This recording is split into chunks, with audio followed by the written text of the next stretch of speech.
Hey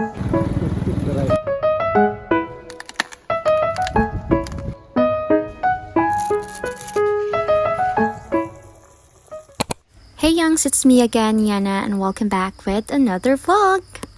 Ngayong araw nga ay kasama ko si Mama at Papa, pati na rin ang kaklase ni Papa nung high school. Dito nga kami sa bahay ni Tita Juanita. Salamat po pala sa pagpapakain at pagpapatuloy sa bahay nyo.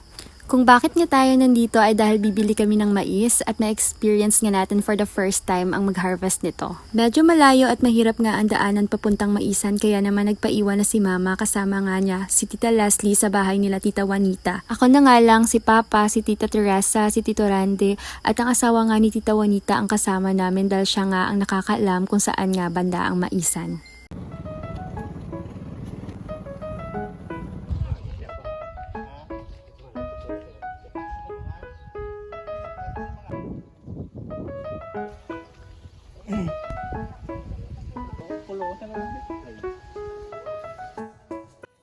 May mga tanim nga din sila ditong pipino, pati na rin ang ampalaya. Nag-start na nga si Manong na mag-harvest dyan. Siyempre, hindi tayo magpapahuli. Ito-try din natin yan.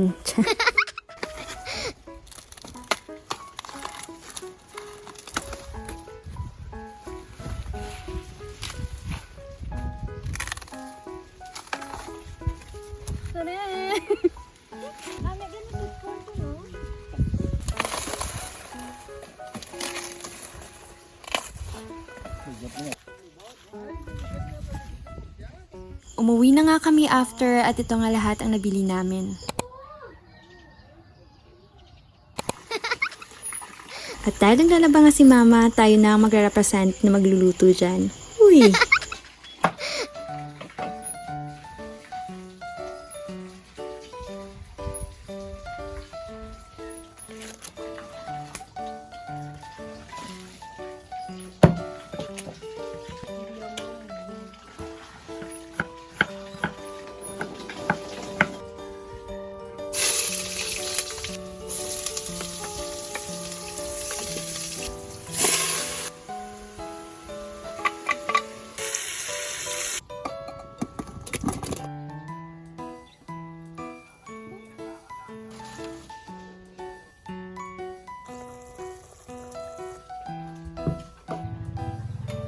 Thank you for watching. Dali na lang. Bye!